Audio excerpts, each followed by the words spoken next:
আসসালামু আলাইকুম। আমি তানজিল আহমেদ নিলয় রাশিয়ার রস্টভ থেকে বলছি। আমি বর্তমানে রস্টভ স্টেট মেডিকেল ইউনিভার্সিটিতে পড়াশোনা করছি।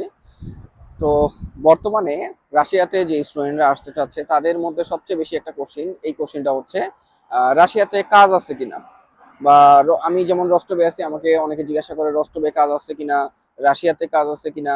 হ্যাঁ, বা হচ্ছে আমরা পার্ট টাইম জব করতে পারবো কিনা, স্টুডেন্টরা পার্ট টাইম জব করে কত টাকা ইনকাম করে।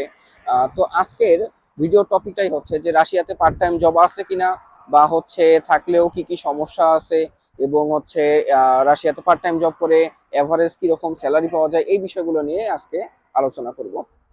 তো এখন যদি বলি যে রাশিয়াতে পার্ট টাইম জব আছে কিনা, হ্যাঁ, রাশিয়াতে পার্ট টাইম জব আছে। পুরো রাশিয়ার মধ্যেই জব আছে, হিউজ পরিমাণে জব আছে, এবং স্টুডেন্টরা এখানে পার্ট টাইম জব করতে পারে। বাট আগে একটা সময় ছিল যখন রাশিয়াতে স্টুডেন্টদের জন্য কিন্তু পার্ট টাইম জব ওইভাবে অ্যাভেলেবেল ছিল না বা পারমিশন ছিল না। বাট বর্তমানে রাশিয়ার সরকার কিন্তু ওই নিয়মটা চেঞ্জ করার কারণে দেখা যাচ্ছে যে বর্তমানে বাংলাদেশ থেকে হিউজ পরিমাণের স্টুডেন্ট রাশিয়াতে আসছে। কেন আসছে? কারণ তারা পড়াশোনাও করতে পারছে, আবার জবও করতে পারছে।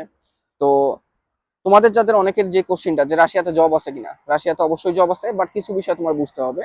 যে দেখো, একটা নতুন দেশে তুমি যখন আসবা তখন অবশ্যই এরকম না যে তুমি রাশিয়াতে আসলা, আসার পরই হ্যাঁ তুমি হচ্ছে জব পেয়ে গেছো, 2 দিন 4 দিন হয়ে গেছে তুমি জব পেয়ে গেছো, বা জব এসে তোমাকে খুঁজে নিছে। এই জিনিসটা কিন্তু কখনোই হয় না। দেখো, রাশিয়ার মধ্যে রাশিয়ান ভাষা চলে, বুঝতে পারছো? তুমি যদি হচ্ছে ইউএস এর কথা বলো, কানাডার কথা বলো, এই দেশগুলোতে কিন্তু ইংলিশ ভাষা চলে। বাট রাশিয়াতে তোমার যে রাশিয়ান মানুষরা আছে তারা কিন্তু রাশিয়ান ভাষায় কথাবার্তা বলে, ইংলিশে কিন্তু তারা খুব কমই কথাবার্তা বলে। সো তুমি যেই দেশে আসতে যাচ্ছ, তুমি যে রাশিয়াতে আসতে যাচ্ছ, তুমি যে রাশিয়াতে জব করতে চাচ্ছ, এই জন্য কিন্তু তোমার অবশ্যই রাশিয়ান ভাষাটা শিখতে হবে। তো এজন্যই অনেকে দেখা যায় যে রাশিয়াতে আসার পরে বলে যে রাশিয়াতে তো কাজ নেই। তো রাশিয়াতে কাজ নেই এমনটা না, রাশিয়াতে কাজ আছে, বাট তোমাকে রাশিয়ান ভাষা শিখতে হবে। তো এই জন্য সবচেয়ে বেস্ট সাজেশন হচ্ছে রাশিয়াতে আসার পরে অ্যাটলিস্ট 3 মাস 4 মাস ওয়েট করা, রাশিয়ার ভাষা শেখা, আশপাশের পরিবেশ বোঝা, সবকিছু বুঝে শুনে তারপরে কাজে যাওয়া। কারণ তুমি যখন রাশিয়ান ভাষা পারবা, সেটা তুমি খুব ভালো লেভেলের পারো বা টুকটাক পারো, পারলে কিন্তু তখন তুমি জবের জন্য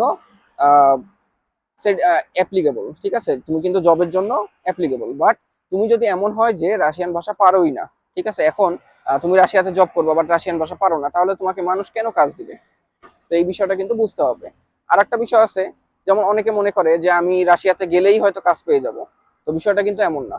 বিষয়টা দেখো, তুমি রাশিয়াতে আসছো, আসার পরে অবশ্যই তোমাকে খুঁজতে হবে যে রাশিয়াতে কাজ কোথায় আছে, বা তোমার আশেপাশে যারা বাংলাদেশি বা অন্যান্য দেশের স্টুডেন্টরা আছে তারা কোথায় কাজ করতেছে, তারা কি কাজ করতেছে, তাদের সাথে সম্পর্ক করতে হবে, তাদের সাথে কথাবার্তা বলতে হবে, বলে কিন্তু কাজ তোমাকে নিজেকেই খুঁজে বের করতে হবে। তো কাজ কিন্তু কখনোই রাশিয়াতে এমন না যে কাজ তোমাকে এসে খুঁজে নিবে, যে ভাই আমার হচ্ছে কাজ লাগবে বা আমার ওয়ার্কার লাগবে, লোক লাগবে, তুমি আসো আমার কোম্পানিতে কাজ করো বা আমার রেস্টুরেন্টে কাজ করো। এই জিনিসটা কিন্তু কখনো হয় না। তো অবশ্যই যারা তোমরা রাশিয়াতে আসবা, এই বিষয়গুলো কিন্তু মাথায় রাখবা। এখন অনেকে বলতে পারো যে ভাইয়া, আমি তো অনেকের সাথে রাশিয়াতে কথাবার্তা বলছি, তারা বলছে যে রাশিয়াতে কাজ নেই। তো এই যে আমি যে কথাগুলো বললাম রাশিয়াতে কাজ নেই, তারাই বলবে যারা হচ্ছে দেখা গেছে রাশিয়াতে আসা 3 মাস হয়েছে, 6 মাস হয়েছে, খুবই তারা নতুন, রাশিয়াতে কেবল আসছে, রাশিয়ান ভাষাও পারে না। আবার হচ্ছে তারা চিন্তা করে যে রাশিয়াতে হয়তো আমি কাজটা আমাকে এসে কেউ দিয়ে যাবে, ঠিক আছে। তো এই জিনিসগুলো চিন্তা করার কারণে কিন্তু তারা কিন্তু কাজ পায় না। বাট একটু যদি তুমি ভালোভাবে তোমার রিসার্চ করো রাশিয়া আসার আগে, যারা রাশিয়াতে মোটামুটি 1 বছর 2 বছর 3 বছর ধরে আছে, তাদেরকে জিজ্ঞাসা করলে কিন্তু বুঝতে পারবা যে তারা কিন্তু প্রত্যেকেই মোটামুটি কাজ করে। বুঝতে পারছো? তো এমনটা না যে রাশিয়াতে কাজ নেই, রাশিয়াতে কাজ আছে। বাট হ্যাঁ, আরো একটা বিষয় আছে, সেটা হচ্ছে স্টেট ভিত্তিক একটু তোমার খেয়াল রাখতে হবে। যেমন রাশিয়ার যে বড় শহরগুলা, যেগুলোতে মানুষজন জনসংখ্যা বেশি, এই শহরগুলোতে কিন্তু কাজের সুযোগ সুবিধা বেশি। যদিও রাশিয়ার সব জায়গাতেই মোটামুটি কাজ আছে, তারপরেও যেই শহরগুলা বড় বা যেখানে হচ্ছে মানুষজন বেশি বসবাস করে, আবার হচ্ছে যেখানে ফ্যাক্টরি বেশি, হ্যাঁ, সেই জায়গাগুলোতে কিন্তু কাজের অপরচুনিটিটা বেশি থাকে। তো এর মধ্যে যেমন আমি বলতে পারি মস্কোর কথাও তোমাকে সাজেস্ট করতে পারি। মস্কো, সেন্ট পিটার্সবার্গ, কাজান, তারপরে রস্টোভ, তারপরে নিজনি নভগরদ, নভোসিভিক্স। হ্যাঁ, এই যে স্টেট গুলো আছে, এই স্টেট গুলাতে কিন্তু হিউজ পরিমাণের কাজ অ্যাভেলেবেল থাকে, এবং বাংলাদেশি স্টুডেন্ট বা অন্যান্য দেশের স্টুডেন্টদের জন্য কিন্তু এই স্টেট গুলো অনেক জনপ্রিয়।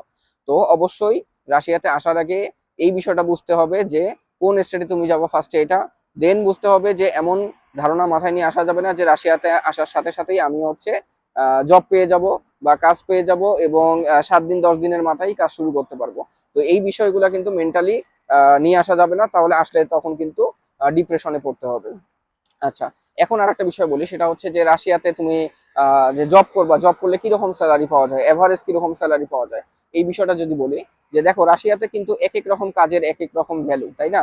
এবং তুমি কত কোন কাজ করতেছো, কিরকম কাজ করতেছো, তার উপর ডিপেন্ড করে কিন্তু স্যালারিটা নির্ভর করা হয়। এবং এক একটা রেস্টুরেন্ট বলো, এক একটা কোম্পানি বলো, তার কিন্তু এক এক রকম স্যালারির ধরন থাকে। তারপরেও যদি একটা এভারেজ স্যালারি ধারণা দিই, এভারেজ একটা স্টুডেন্ট যদি মোটামুটি 8 ঘন্টা, 10 ঘন্টা, 6 ঘন্টা এরকম জব করে, তাহলে কিন্তু সে প্রতিদিন রাশিয়ান যে রুবল আছে বা রাশিয়ান যে টাকা আছে, সেই রাশিয়ান রুবলে তারা কিন্তু মোটামুটি 2,500, 3,000, 4,000 বা সর্বোচ্চ 4,500, হ্যাঁ, এইরকম একটা রুবল তারা প্রতিদিন আর্ন করতে পারে। অবশ্যই এটা কিন্তু স্টেট ভিত্তিক বা কাজ ভিত্তিক একটু ডিফারেন্ট হতে পারে।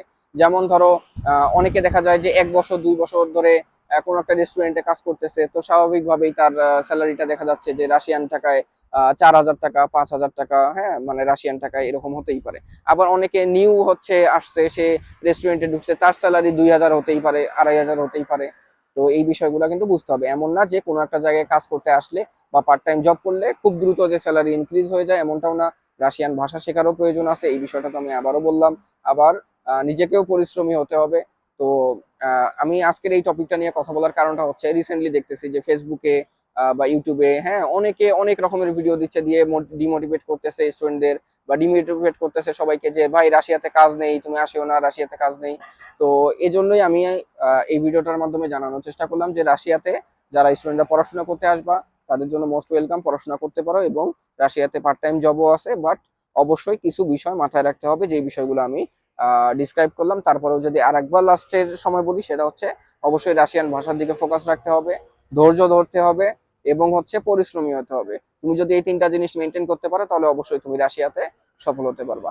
তো আশা করি আজকের ভিডিওটা তোমাদের জন্য হেল্পফুল হয়েছে, এন্ড ভিডিওটা দেখার জন্য ধন্যবাদ।